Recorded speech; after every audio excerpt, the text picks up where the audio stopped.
Hola, soy Balam Ibarra, bienvenidos al podcast.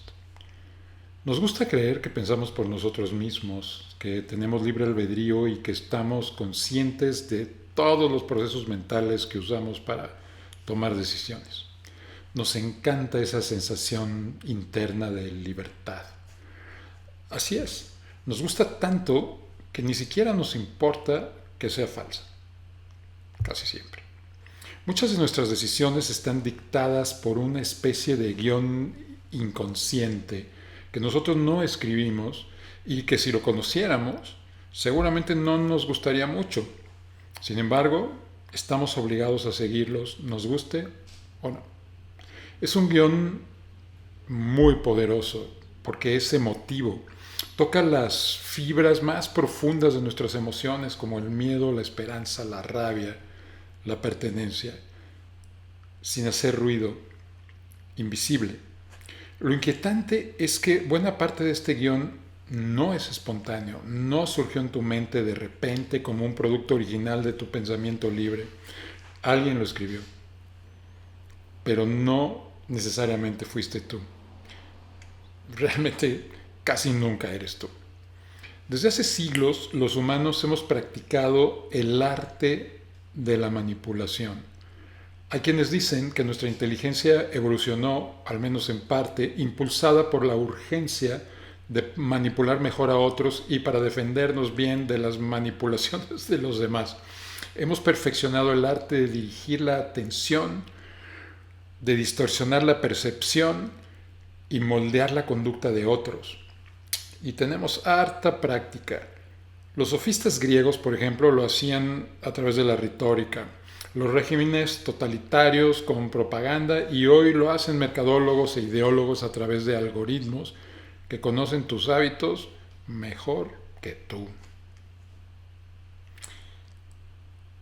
Maquiavelo dijo: quien controla el miedo de la gente se convierte en el amo de sus almas. Y esto lo dijo siglos antes de Facebook.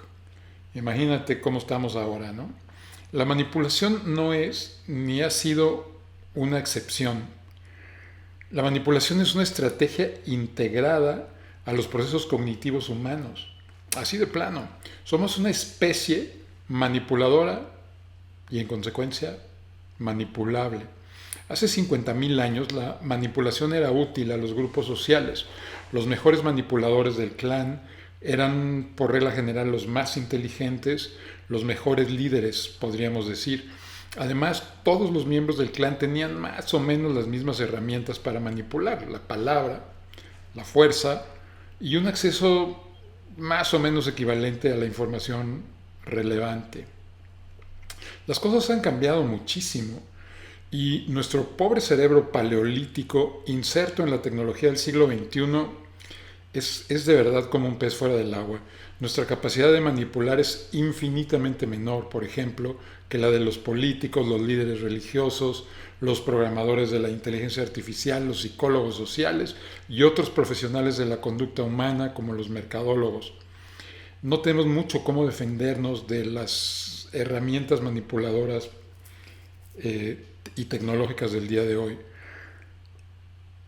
Pero hemos sido manipulados para creer que estamos en una situación de igualdad, lo cual pues es falso. Hoy, te diría yo, es prácticamente imposible no ser víctima de algún tipo de manipulación de alguien a través de medios de los cuales es casi imposible defenderse. Mucho de lo que voy a explicar en este podcast probablemente va a generarte incomodidad y seguramente resistencia. ¿Y qué? En los espacios dedicados al pensamiento crítico, la incomodidad suele ser un indicador de que uno va por buen camino. Dos preguntas van a guiarnos en esta exploración, en este esfuerzo de autorrescatarnos. La primera: ¿cómo es que nos manipulan? Y quizás más importante, ¿cómo podemos defendernos de esto? Dedicaré mis palabras de hoy a los titanes del pensamiento crítico como Aldous Huxley, quien nos legó esta frase: la verdad no deja de existir porque sea ignorada. Y es que hoy que la ignoremos parece ser parte del plan. Pero antes de hablar de quienes nos manipulan y con qué fines, tenemos que dirigir la mirada a nuestro interior. Y vamos a echarnos de una vez una píldora roja. El ser humano no evolucionó para buscar la verdad, sino para sobrevivir en el entorno natural de hace 20.000 años y más. Hoy, eso nos hace extremadamente vulnerables. En ese entorno, los animales que vivían a tu lado o eran tu comida o querían comerte, y los clanes vecinos querían competir contigo por los recursos y frecuentemente no tenían para ti las mejores intenciones. Así es que para sobrevivir nuestro cerebro desarrolló estrategias de respuesta rápida. Por eso, tu sistema límbico, que regula las emociones, tiene una conexión directa con tu sistema endocrino. Si corres peligro, no te da tiempo de andar pensando y considerando nada. No te vas a rescatar a través del raciocinio en medio de la sabana. Necesitas un shot de adrenalina instantáneo, un shot de cortisol luego, lo más rápido posible. El asunto es que este sistema de respuesta emocional instantánea, sin que medie ninguna reflexión, hoy que vivimos en un entorno completamente diferente, en otra selva, muchas veces nos estorba más de ayudarnos, porque las variables del entorno se han multiplicado exponencialmente y muchas de las respuestas automáticas programadas a lo largo de milenios hoy son obsoletas. Esos programas ya no nos sirven. No solo no nos alejan de los nuevos peligros en que vivimos, sino que muchas veces nos lanzan a su encuentro. Sale más caro el caldo que las albóndigas. La verdad, aunque suene incómodo, es que el cerebro humano no evolucionó para buscar verdades objetivas. Evolucionó para sobrevivir en un entorno de tribus pequeñas, con información limitada y que tenían que hacer constantemente decisiones urgentes para sobrevivir. Por eso tiene tantos atajos y tantos sistemas redundantes. Y por eso tenemos muchas rutinas que nos llevan a reaccionar antes que pensar. Una especie de mátenlos ahorita y después viriguan, como decía Plutarco Elías Calles en La Revolución. Dentro de tu cabeza hay una especie de jerarquía cognitiva, o sea, una lucha por el poder de decidir. ¿Quién va a decidir? Tu conducta. Por un lado está el sistema límbico, que es donde se procesan las emociones, las amenazas, los recuerdos emocionales. Y luego encima está la corteza prefrontal, donde vive el razonamiento, el pensamiento abstracto, y que es donde los humanos podemos hacer reflexiones. Pero el sistema límbico es muchísimo más antiguo. Somos mucho más emocionales que racionales. Para nosotros pesa muchísimo más la emoción que la razón. Y las respuestas emocionales son instantáneas, mientras las respuestas racionales, porque son súper complejas, se tardan un rato más.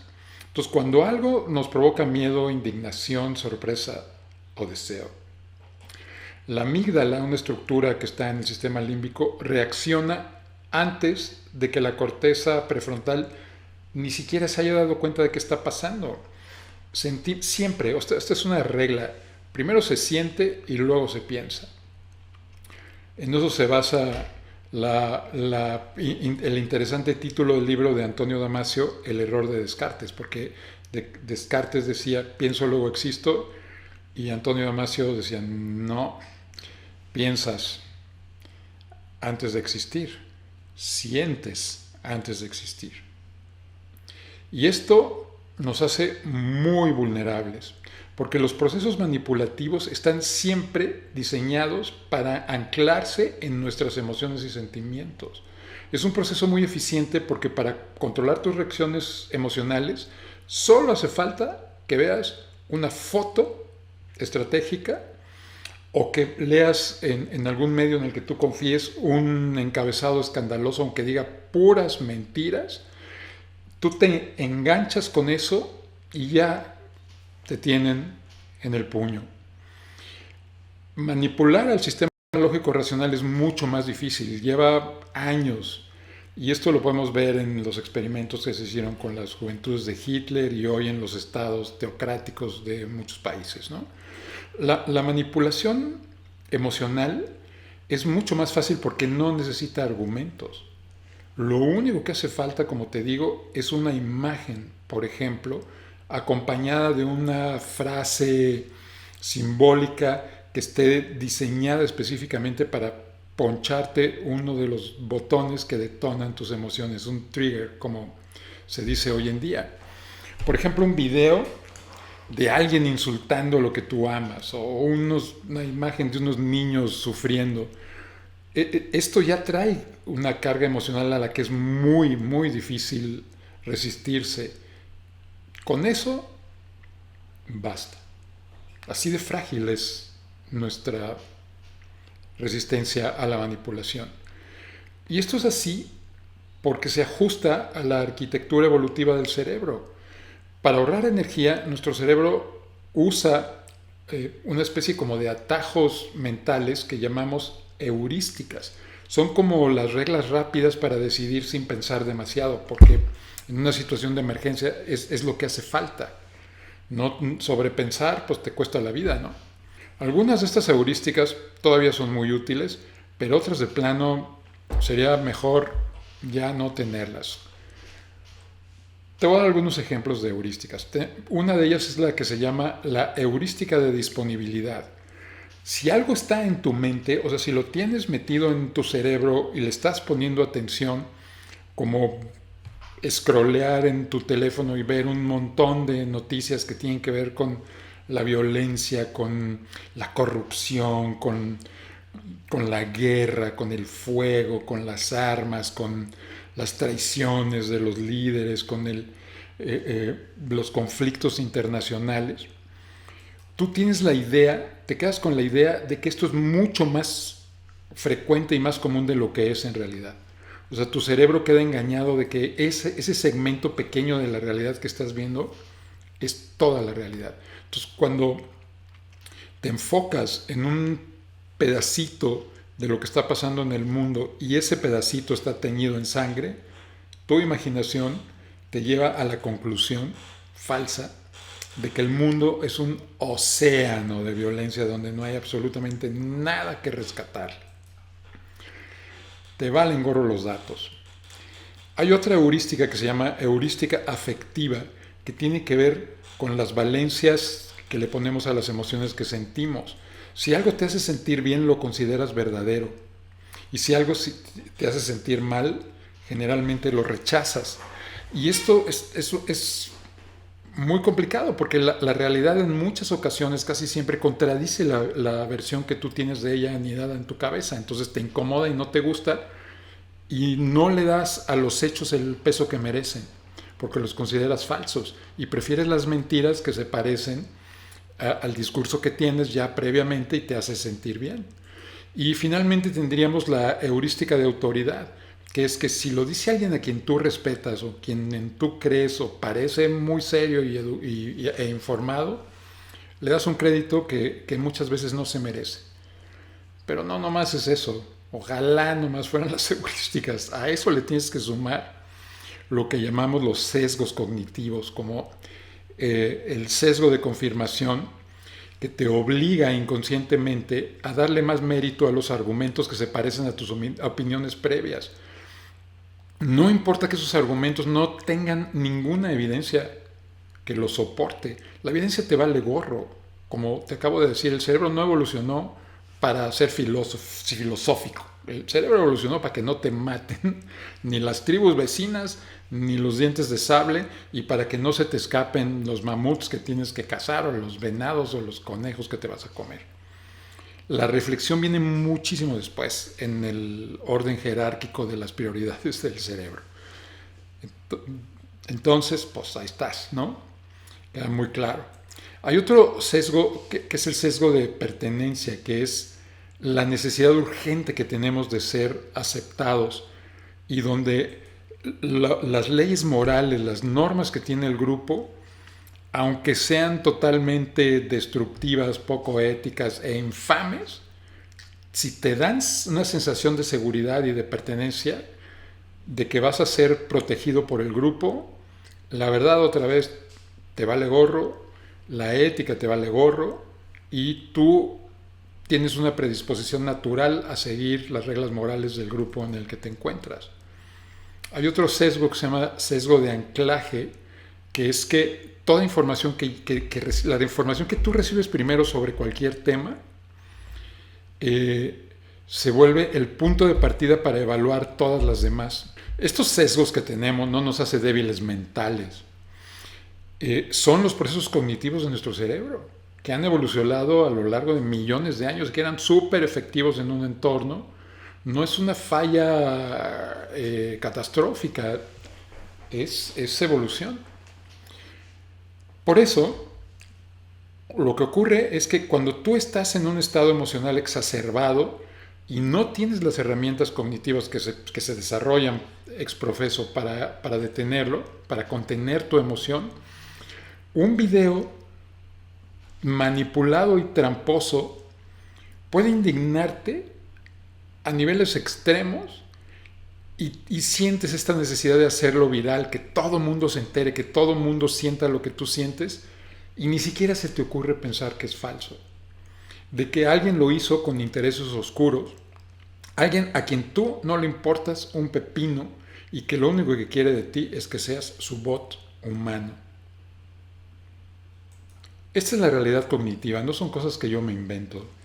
Por tu cuenta puedes investigar sobre esto y verás que tienes que llegar a conclusiones muy similares, porque pues no hay muchas maneras de interpretar la realidad, ¿no? Cuando realmente la ves y te basas en los hechos, pues nomás hay los hechos que hay. Imaginación, pues te puedes imaginar un montón de cosas, pero los hechos, pues son los hechos. Los que hay son los que hay que interpretar. Pero los humanos más bien tendemos a actuar de manera automática e irreflexiva y no nos damos cuenta, porque el sesgo de certidumbre, que es otro sesgo cognitivo, que es una sensación física de que tienes razón, que también evolucionó junto con los demás sesgos, nos hace sentir, te digo, absolutamente seguros de lo que estamos interpretando, y eso nos da una sensación de bienestar que nos encanta. No importa si lo que estás difundiendo son puras mentiras. No importa si lo que estás internalizando son inventos diseñados para que hagas justamente eso, metiéndose subrepticiamente a través de tus emociones. No investigas el origen real de los videos que compartes muchas veces. ¿Sabes por qué? Porque no lo consideras necesario. Así de potente es este sesgo de certidumbre. Hay que tener muy claro que eso te pasa. Cuando una noticia, por ejemplo, confirma tus miedos y posiciones, la crees en lugar de cuestionarla y actúas como si fuera cierta, sin estar seguro de que es así. Si yo te dijera, por ejemplo, ¿te gustaría que alguien a quien le importas un pepino tome todas tus decisiones? ¿Qué me dirías? Seguramente que no. Sin embargo, es exactamente lo que pasa con una frecuencia y una eficacia aterradoras.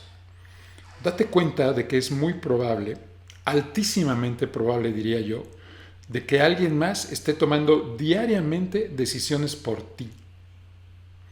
Alguien con objetivos que no conoces y con intenciones que no ves, pero que conoce tus botones emocionales incluso mejor que tú mismo. Y por eso puede hacerte creer que las ideas que defiendes son tuyas, que son tus conclusiones, cuando en realidad solo estás repitiendo mentiras que te hacen sentir bien porque otros las repiten contigo y te dan sentido de pertenencia. Y entonces se hace una comunión emocional que es muy, muy, muy problemática. Es duro pensar en todo esto. Pero la verdad es que no necesitas ser un estúpido para ser manipulable. O sea, no se manipula con mayor facilidad a los débiles mentales que a las personas muy inteligentes.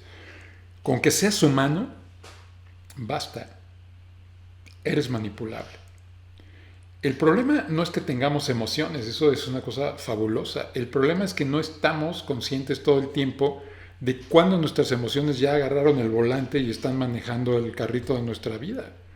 Y deciden todo lo que vamos a hacer, sin los lugares pues a donde nos vamos a dirigir, sin ningún proceso reflexivo de por medio, como autómatas. Esta es la condición humana, fíjate.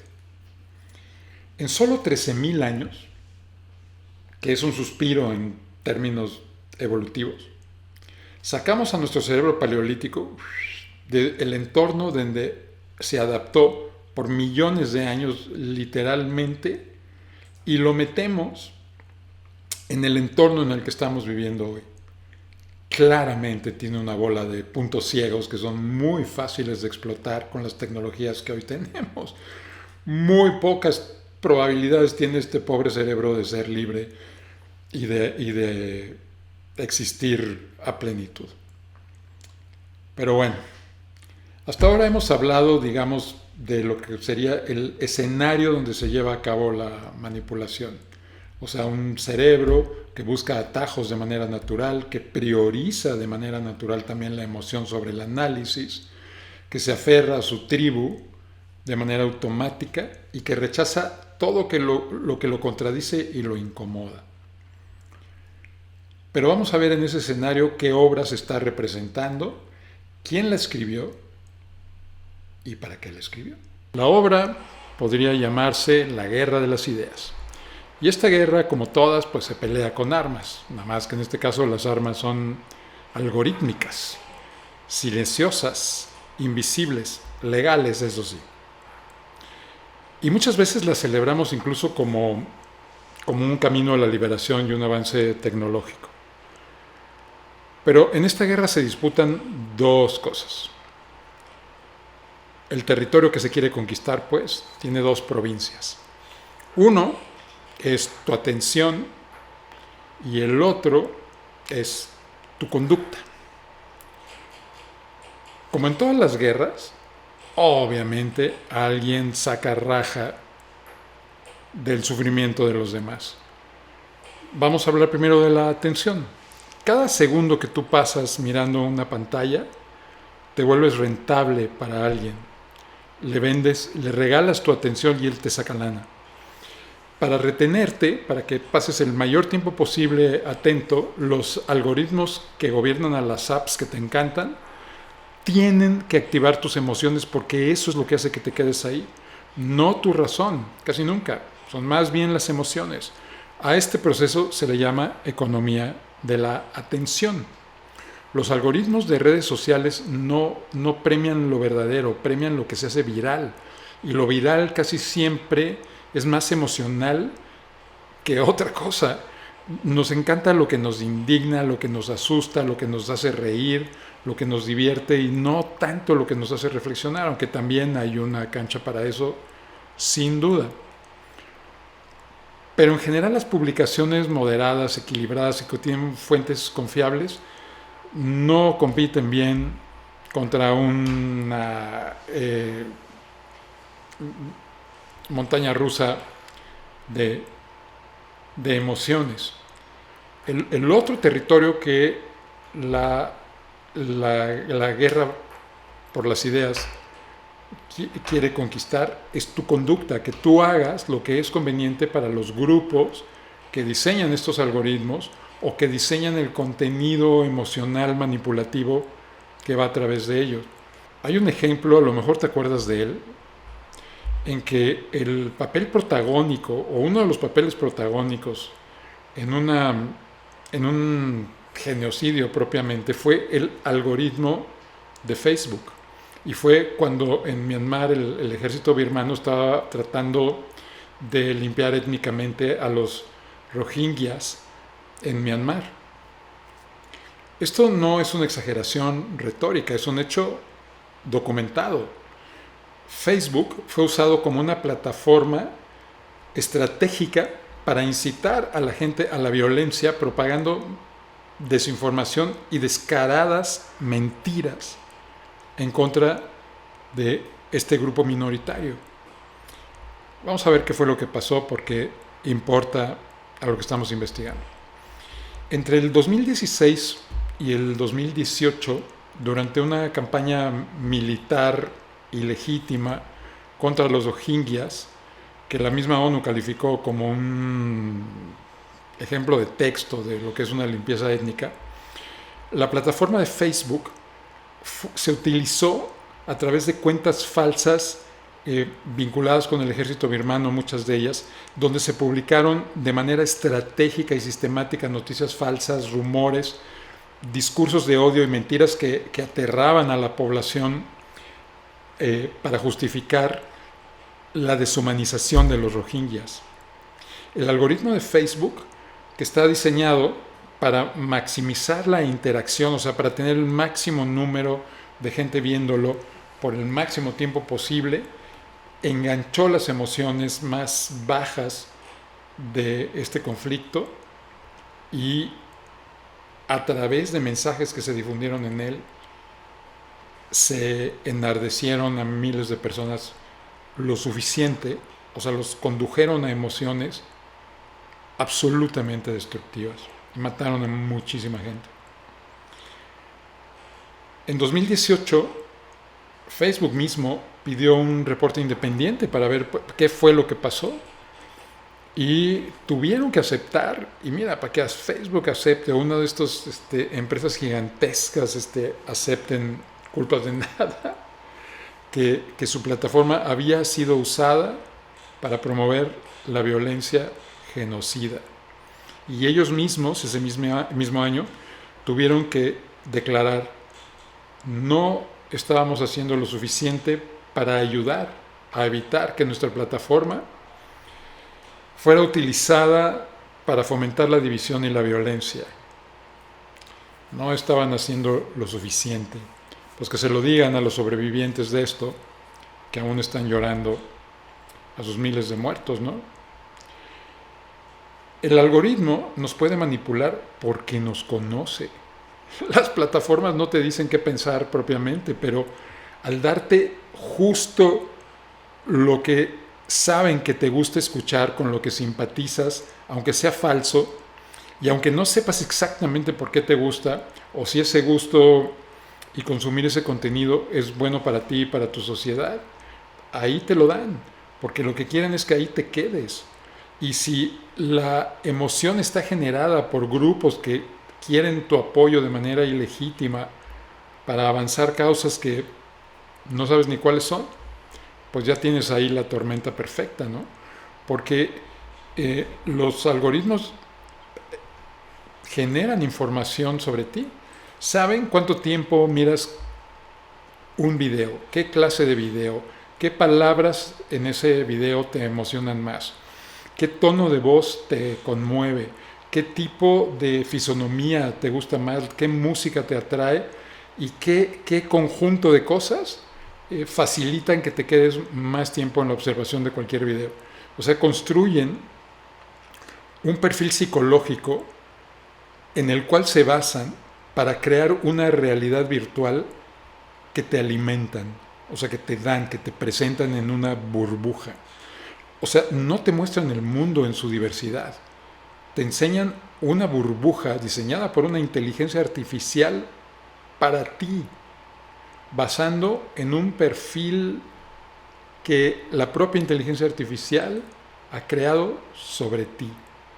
En esa pinche burbuja, todo lo que te incomoda, todo lo que te contradice, simplemente no existe. Pero ese no fue el único escándalo de Facebook, no señor. En el mismo año, en el 2018, año fatídico facebookiano, ocurrió otro escándalo, esta vez en la mancuerna de Facebook con Cambridge Analytica, que expuso que los algoritmos de Facebook se podían manipular para que la gente sesgara sus preferencias políticas a través de promover el odio, la desconfianza o empujar a ciertos candidatos frente a ciertos perfiles psicológicos para que votaran por ellos, incluso convenciendo a la gente de quedarse en casa y no salir a votar. Una manipulación total, fue un escandalazo. Entonces, esto no se da cuenta la gente que le está pasando, porque los algoritmos son invisibles. Solamente te dan por tu lado, te dan por tu lado, te dan por tu lado, te dan por tu lado, y poco a poco ese darte por tu lado lo van moviendo hacia una posición política que tú te compras y asumes como propia. Y esto, pues, está de la patada, ¿no? Si tú tienes suficientes datos sobre cualquier persona, la puedes segmentar de todas las maneras que tú quieras. Si es una persona muy insegura, pues le muestras una amenaza para que se asuste. Si les da la nostalgia y son tiernos o son optimistas, pues les vendes una promesa. Y si son beligerantes o violentos, pues ponles un enemigo. Van a ser felices teniendo con quién pelearse, a quién señalar con el dedo y aventarle sus frustraciones. Y cada uno piensa que ha llegado a esta conducta de manera libre, por sí mismo, a través de sus propias decisiones y de su libre albedrío. Y eso que era Facebook, o sea, el Facebook del 2018. Hoy tenemos algoritmos súper mucho mejorados, 1000 veces más aptos para manipularnos. Hoy en día ya no harían falta los grandes ministerios de propaganda del pasado, que eran los que controlaban la información que te podía llegar y de esa manera te manipulaban. Ya no hacen falta los discursos así al estilo de Fidel Castro que emocionaban a las personas. Ya sabes qué es lo que hace falta para que puedas encontrarte en problemas manipulativos. Que un adolescente que no sabe nada de la vida por su edad, que egresó de una escuela donde nadie le enseñó a hacer un silogismo, no sabe nada de lógica ni cómo pensar críticamente de ninguna manera, que lo que quiere es ser popular y aceptado, que está lindo o es linda y más o menos habla bien y se sabe la fórmula mágica de las redes, que son frases simples, cortas, música provocativa, imágenes bien diseñadas para conmover, provocar, enojar. Un buen enemigo. El villano siempre es el que hace al héroe. En todas las películas, pues en la realidad virtual de las redes también. Y un nosotros, una identidad colectiva que se sienta justa, correcta, valiente, que tenga una causa que defender con la vida, ¿no? Eso es lo único que hace falta para que nosotros los humanos podamos disfrutar extasiados de otra voz iluminadora en el espacio público digital que no sabe lo que dice, pero que lo grita apasionadamente, amplificando la respuesta emocional colectiva y dirigiendo a la masa humana en una dirección que tristemente es desconocida para ellos. Porque están engañados, creen que van por un camino que conduce a la revolución, a la libertad. Pero en realidad están siguiendo los pasos de un muñeco de madera que no tenía cerebro cuando sus amigos lo llevaron a la isla del placer, engañándolo, para que lo esclavizaran. Y Pinocho se escribió en 1881, o sea, hace 150 años. Y aquí estamos. Ya sea una causa ambiental, salvemos los corales australianos que no necesitan ser salvados, o una ideología política, o una filosofía como el posmodernismo, o una marca o una guerra, la forma de manipularte para que te adhieras a esas convicciones, pues está estandarizada, ya hay rutinas muy estudiadas de cómo se hace eso y cómo se logra eso. Lo más terrible es que prácticamente cualquiera que tenga una computadora y una conexión a internet puede sumarse a este esfuerzo desquiciado de nuestra sociedad. No se necesitan millones de dólares, ni estudios de mercado, ni nada. Solo una persona que tenga técnica para manipular los algoritmos y las emociones. Para acabarla de amolar, ahora tenemos herramientas, herramientas que no solo son expertas en detectar nuestras emociones y calibrarlas, sino que en razón a esa calibración pueden producir de manera automática los materiales específicos que se van a meter por el canal emocional a nuestro cerebro como un virus viral y te van a hacer pensar que tus ideas son las de ellos. Y es al revés. Por eso ahora el deepfake Ya dentro de un rato nadie va a saber qué es qué, ni quién es quién, ni quién dijo qué. Va a ser muy difícil distinguir lo real de lo imaginario. Y eso es terrible. Y están estos bots generativos que son cuentas automáticas que generan y alimentan narrativas y que son programables para sembrar dudas y destruir o fabricar consensos. Y los sistemas estos de recomendación que refuerzan todo lo que te hace sentir poderoso o promueve tu indignación y tus actitudes heroicas o te aterran. Y todo esto es efectivo porque nuestro cerebro paleolítico no puede manejar correctamente esta velocidad de información, esta explosión de datos, esta exposición a la densidad salvaje de estímulos en los que vivimos diariamente. Simplemente no estamos preparados y tal vez en términos biológicos, adaptativos, nunca vamos a estar preparados, no tenemos tiempo suficiente en este entorno como para que el cerebro se pueda adaptar con los mecanismos biológicos. Y sin embargo, aquí es donde estamos, en la isla del placer, con los dedos en la puerta, con todas nuestras elecciones manipuladas en secreto. No sé si todas, pero muchas. Así es que, pues aquí nos sentimos libres mientras estamos siendo guiados por un sendero que no elegimos, por personas por las que no votamos, y cuando te das cuenta, si te das cuenta, pues ya le diste compartir a una publicación que ni sabes de dónde viene, ni quién la hizo, ni para qué la hizo. Ya tienes una nueva opinión, ya votaste, y lo más cabrón, ya odiaste y pusiste tu parte de hate en algún lado en la esfera del espacio público digital.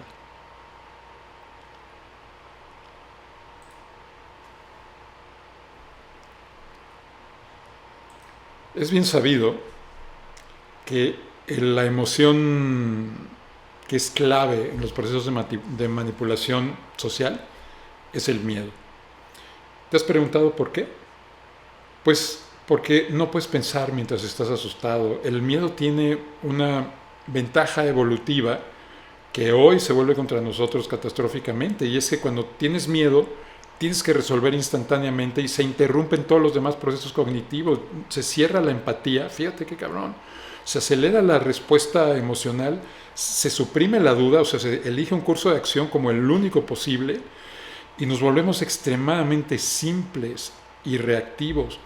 Y en manos, esas conductas manipulables, esas conductas provocables de manera artificial, en manos de quien quiere controlarnos, es oro molido, como dirían nuestros abuelos. No sé si todavía se dice así.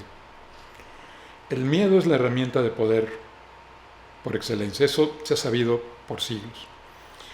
El miedo ha sido el libreto perfecto para controlarlos. Nos tiran la cantaleta de las amenazas, lo que llamamos en el barrio el petate del muerto. Si no obedeces, te vendrá el castigo eterno. Si no me eliges, volverán los corruptos de antes. Si no renuncias a tu libertad y a tus derechos, entonces no me voltees a ver, no será mi culpa que haya llegado el caos. El miedo es un instrumento de tortura. Con él nos convencen de que este intento por esclavizarnos lo hacen para librarnos de todo mal. O sea, porque nos conviene, porque es para nuestro bien.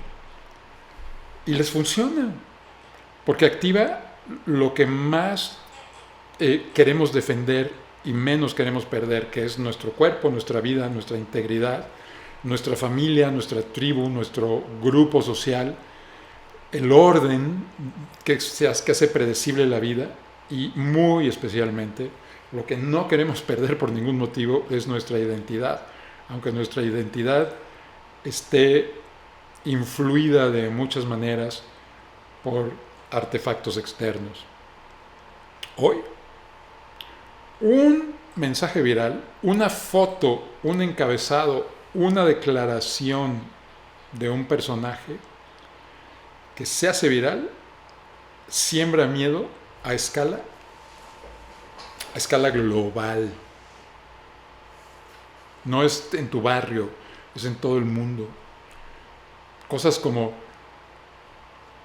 estos vienen por tus hijos, nuestra forma de vida está en peligro, ya todo valió madres, ¿no? Y aunque la amenaza no sea real o esté cruelmente, cruelmente distorsionada, o sea, aunque lo que te estén informando no sea cierto, lo que sí es verdadero, lo que sí existe en la realidad real es el efecto. Porque tu sistema límbico no puede discernir entre la realidad y la imaginación.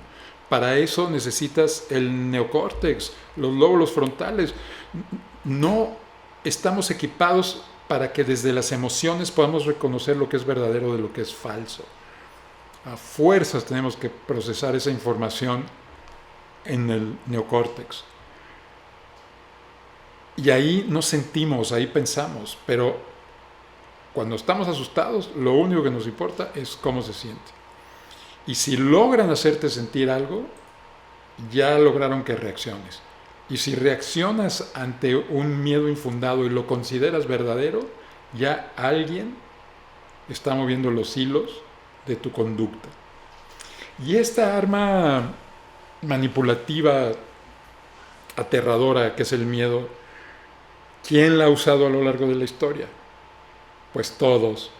Todos los que han querido ejercer el poder la han usado, porque el miedo no tiene color político. Fíjate, la derecha autoritaria lo ha usado, por ejemplo, hoy lo usa, por ejemplo, para decir, no, los migrantes, el desorden social, se van a perder los valores. La izquierda dice, el capitalismo, hay que acabar con él porque va a destruirnos a todos nosotros, porque unos cuantos nos van a manipular a todos los demás. Van a provocar un colapso ambiental y es una conspiración de élites. En tiempos del Khmer Rouge, si te acuerdas, en Camboya, había que matar a todas las personas intelectuales porque el intelectualismo destruía la inocencia campesina y entonces si una persona tenía lentes lo mataban porque tenían esta idea de que los intelectuales usaban lentes. Es nomás la locura, ¿no? Los movimientos religiosos, claro que han usado el miedo por siglos, miedo al pecado, al castigo, a las llamas del infierno. Y hoy las corporaciones lo usan para venderte cosas que tú estás convencido de que necesitas para sobrevivir en el entorno que ellos han inventado ficticiamente en el escenario que pusieron para que tú andes ahí, como la seguridad, la salud a través de las farmacéuticas y un muy largo, etcétera. Hasta las organizaciones no gubernamentales usan miedo para que les des dinero. Si no actúas hoy, mañana ya no habrá ni una ballena, ni una flor, ni una mariposa, ni una abeja. Y se habrán muerto todos los corales de Australia y los osos polares, aunque toda la evidencia apunte a lo contrario. Te voy a contar una anécdota chistosa. Cuando yo viví en Acapulco, pasé una parte de mi infancia ahí que agradezco, me encanta Acapulco. Pues yo iba en la secundaria ahí y surgió un rumor. En tiempos antes de las redes, los rumores era lo que se hacía virales, ¿no? Entonces surgió un rumor viral de que había nacido en una clínica un niño deforme y que el médico que lo había recibido se había horrorizado y había dicho, ¡qué horror! Y el niño le contestó, recién nacido, y le dijo, horror lo que va a pasar en Acapulco en la fecha tal, porque va a venir un terremoto y va a destruir la ciudad, y se murió. No lo estoy inventando. Si hay gente de Acapulco que vivió ahí a principios de los 70s, puede que se acuerde de este suceso tan singular. Increíblemente, mucha gente pensó que esto era posible, porque lo oían en una boca y en otra. ¡Ay, no, hombre! ¿A poco? ¿De veras? Sí, estoy seguro. Y luego se iban inventando, no, es que fulano lo vio, es que el doctor lo dijo, es que hay una foto. Nadie veía la foto, nadie había hablado con el doctor y el primo que había sido testigo, pues ya ni vivía en Acapulco, ¿no? Pero llegó a tal grado este asunto que hubo gente que vendió sus casas, porque dijo, no, de que se derrumben, a que me den lo que sea por ellas, pues rescato algo de mi capital. Increíblemente, el día en que estaba pronosticado el temblor, tembló. Pero no tiene mucho mérito porque en realidad en Acapulco tiembla cada tercer día. Entonces fue un temblorzucho ahí pinchurriento que no tiró ni una choza, pero ya había creado un pánico infundado que llevó a la gente a tomar decisiones completamente absurdas y autodestructivas. ¿Cómo le vas a creer a un bebé deforme si todo el mundo sabe que los bebés deformes que hablan en el nacimiento no saben lo que dicen? En fin, no quiero ser escarnio de la tragedia de mis vecinos de aquel entonces, pero esto pasa no porque sean idiotas. O sea, lo más fácil es decir, ay, qué babosos. No, hay que mirar más adentro, hay que tener un espíritu crítico en todo. Es una forma de vida. Lo que pasa es que el miedo reorganiza el cerebro, reorganiza las tareas del cerebro. Cuando estamos asustados, vemos patrones donde no los hay y vemos salidas falsas, tomamos pésimas decisiones porque los sistemas lógicos de toma de decisiones están todos inhibidos. Entonces vemos patrones donde no los hay, vemos enemigos que no existen y creemos que los lobos con piel de oveja realmente son nuestros aliados y nos dejamos manipular dócilmente. Desde el punto de vista de las neurociencias, lo que hace el miedo es que activa de manera exacerbada la amígdala, que es un órgano del sistema límbico, y reduce al mismo tiempo la actividad de los sistemas lógicos del neocórtex. En otras palabras, le sube la energía a las emociones y al instinto y le baja el switch al raciocinio. El cóctel perfecto para que hagamos puras tonterías, cosas que no nos convienen, para que hagamos estampidas humanas, emocionales, corriendo en cualquier dirección como gallinas sin cabeza. Y los instintos más básicos, que son los que afloran, uno de ellos, muy importante, pues es el reflejo de huir, atacar o quedarte, hacerte el muerto, ¿no? Paralizarte. Cuando a través de las redes nos presentan problemas o sucesos de una magnitud artificialmente amplificada para constituirlos en moles irresolubles, problemas que tú, no importa cuánto luches, no podrías resolver ni tú ni todas las gentes que conocen, como el cambio climático, la guerra nuclear, la destrucción de los ecosistemas, la amenaza de las inteligencias artificiales y un largo etcétera. A unos de nosotros nos da por huir y decimos, no es cierto, nada, eso está pasando, y si está pasando a mí, ¿qué me importa? Yo mejor me voy para mi casa. Otros, los más ruidosos y evidentemente los más peligrosos, se ponen violentos y atacan y salen a las calles y marchan con banderas de unas y de otras y se pegan al pavimento y avientan sopa a obras de arte invaluables. Pero la gran mayoría le da por la parálisis y por eso tenemos una epidemia de depresión y pérdida de sentido de vida espantosa, trágica, tan fuerte, tan poderosa y tan sin precedentes, que ha afectado negativamente el principio biológico más importante de todos los freaking principios biológicos del mundo mundial, que es la reproducción. Ya no queremos tener hijos porque nos imaginamos, sin evidencia, que el mundo no es un lugar habitable dentro de 10 años. Y no nos acordamos que eso nos lo vienen diciendo desde hace 100 años, literalmente. En la descripción del video te voy a poner recursos donde puedes observar esto por ti mismo. Porque eso es lo que ha pasado. En fin, esto es lo que ocurre en la humanidad cuando el proverbial petate del muerto con el que nos asustan es utilizado por mentes perversas y psicópatas. Te juro que si no fuera tan trágico, esto sería ridículo. ¿Qué razón tenía el sociólogo alemán Harold Welzer cuando dijo: el miedo colectivizado es el instrumento más eficaz para fabricar consensos sin pensamiento? ¿O sí? Y entonces, ¿ya valimos? ¿Nos resignamos? nos entregamos a nuestra triste suerte o presentamos resistencia. Yo soy del segundo bando. Yo digo que hay que resistir.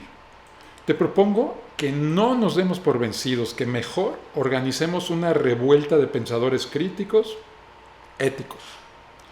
Si alcanzamos una masa crítica equivalente a la de los mercachifles de la verdad, que ni son tantos, seríamos invencibles.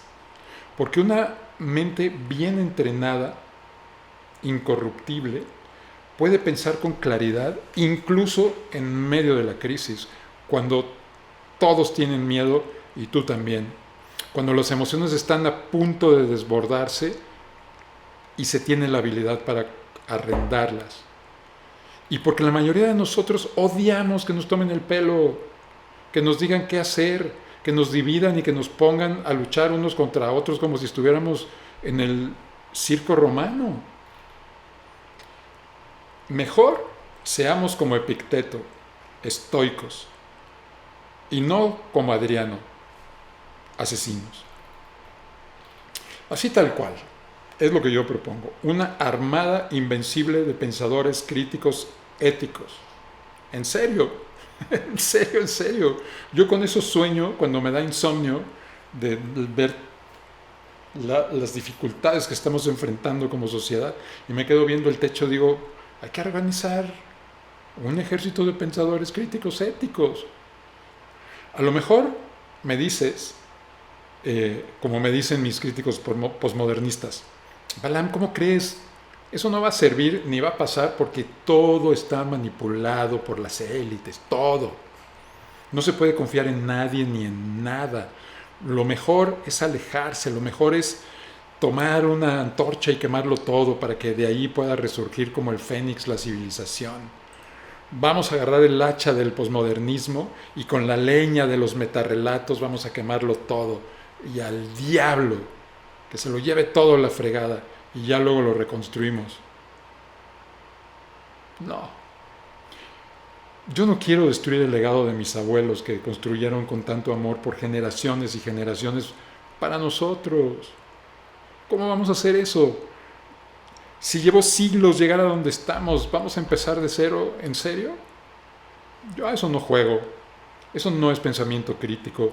Eso es un silogismo falso. Eso no nos va a llevar al destino que nos han prometido los que piensan así. La verdadera resistencia no está en negarlo todo, ni en desconfiar de todo, ni en destruir el legado de los abuelos. Sí, la civilización es perfectible. ¿Y quién la va a perfeccionar? Pues las siguientes generaciones, pero ya ni eso queremos tener. ¿Cómo le vamos a hacer? Una legión comprometida y ética de pensadores críticos. Eso es lo que yo digo que tiene que seguir. El antídoto luminoso para encender una vela perpetua en esta oscuridad. Pero no va a ser fácil, o sea, hay un reto gigante y ese reto es enseñar a pensar, aprender a pensar con rigor en un entorno diseñado específicamente para que eso no pase. Porque pensar no es una reacción emocional, pensar es una decisión sopesada. Marco Aurelio, otro estoico famoso, dijo, es una frase que me encanta, el obstáculo es el camino. Y aquí nuestro obstáculo, nuestro camino, es pensar críticamente porque no se nos va a dar de manera natural. El propio cerebro se va a resistir a esto. Lo hemos visto históricamente, pero eso no nos tiene que dar para abajo. Que el pensamiento crítico no se da espontáneamente ni es automático, no es instintivo y más bien es antiintuitivo. ¿Qué? Pues nos entrenamos, aprendemos, estudiamos lógica, aprendemos a hacer silogismos y nos enfrentamos al mundo con valentía. Requiere técnica, requiere práctica, es agotador, pero es una forma de vida hermosa. Y es un hábito finalmente. Entrenas suficiente tiempo, se te vuelve hábito y lo que era difícil se vuelve fácil. ¿Cómo le haríamos?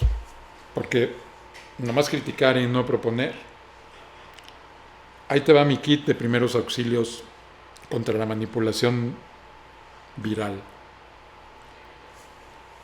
Paso número 1, aprende a detenerte. Usa tu voluntad para contener tus impulsos emocionales. Haz una pausa. La pausa es como un escudo contra los virus de laboratorio que hacen virales a los videos que están diseñados ex profeso para manipularte, para presentarte una realidad que no existe, para que hagas lo que ellos quieren, lo que les conviene a ellos y no a ti. No compartas información que no te conste razonablemente que es verdadera. No permitas que te utilicen como un bot, como una antena de reproducción sin cerebro. Primero pregunta, ¿quién se beneficia de este material que me llegó? Porque todo mensaje tiene un objetivo y todo contenido tiene un autor. Si ese contenido te quiere asustar, entonces ese miedo provocado en ti le sirve. Averigua para qué antes de darle compartir, sí, 500 veces. Contrasta las fuentes, ya se queda hueva. Pero los pensadores críticos no somos huevones.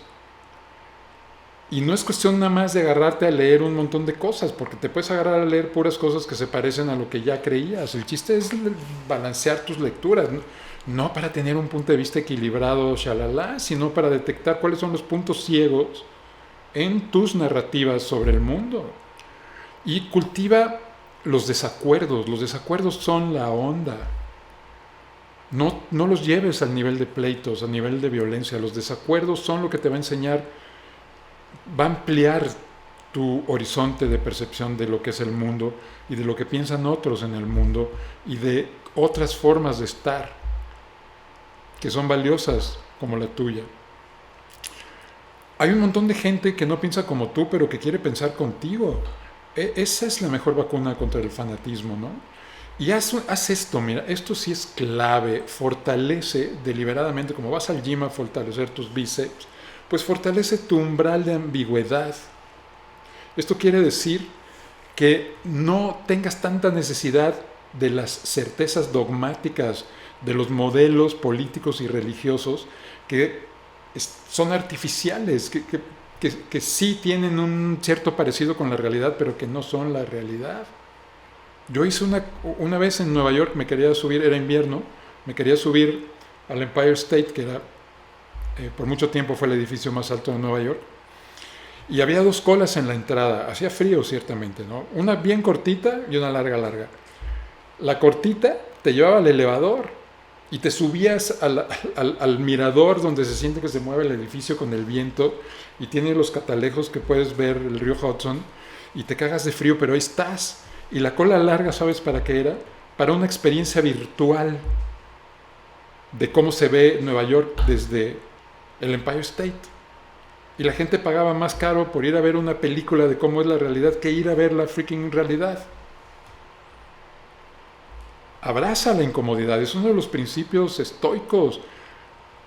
Tolera no saber, tolera la duda, explórala, date chance de estar en un espacio luminoso de investigación sobre la realidad. Di sin miedo, no sé, todavía no estoy seguro, no voy a darle compartir algo que no me consta que es, mejor aquí que se quede, porque podría hacer mucho daño. Si no le pico no pasa nada, pero si le pico, quién sabe qué consecuencias va a tener. Pregúntale a las personas que murieron en Myanmar, porque toda la gente sí le picó al algoritmo diabólico ese, caray. Sé, como Richard Paul, que escribió, el pensamiento crítico es el arte de pensar sobre tu propio pensamiento con el fin de mejorarlo. Y sí, yo digo que pensar bien es un arte, porque el pensamiento correcto es hermoso, es elegante, es simple, fantástico. Y en estos tiempos de manipulación salvaje, es un arte que ese sí de veras es un arte revolucionario. Es cierto, no te voy a decir que no, porque es mi experiencia. Pensar con libertad y con independencia te expone, pero te libera. Entonces tienes que estar viendo tú que estás buscando, la libertad o la seguridad. Pensar te puede alejar de algunos grupos que incluso puedas tú querer mucho. Te puede hacer parecer sangrón, antipático, traidor, incómodo en las reuniones. Pero te da algo que ninguna sonrisita falsa, ninguna condescendencia, ningún acuerdo hipócrita te puede dar. Conciencia, claridad, elecciones reales. Te digo, la libertad, la hermosa libertad de pensar por ti mismo, de hacer cosas por el mundo y no contra el mundo, encierra enorme belleza. Voy a disculparme de algo que te dije al principio del podcast, porque te dije que la manipulación era invisible, y eso es una verdad a medias nada más. Porque en cuanto empiezas a pensar críticamente, la manipulación aparece ante ti en toda su vulgaridad. Y en ese instante en que tú decides hacer una pausa, detenerte a reflexionar, a gestionar correctamente tus emociones, tus reacciones, a pensar éticamente, porque la ética lo que es la observación de tus acciones y los efectos que éstas tienen en el mundo. Si tu conducta reduce el sufrimiento es ética y si lo aumenta entonces no es ética.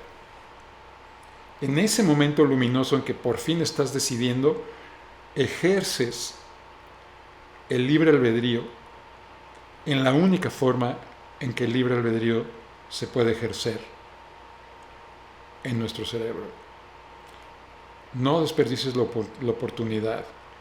Y vamos haciendo un ejército de pensadores éticos, multitudinario, que sin disparar un tiro, sin violentar a nadie, detengan esta barbarie tan fea. Si te gusta lo que digo, si este contenido te parece útil, valioso, pues suscríbete al canal. Estoy empezando apenas, pero estoy echando ganas. Y recomiéndame con tus cuates. Hasta pronto.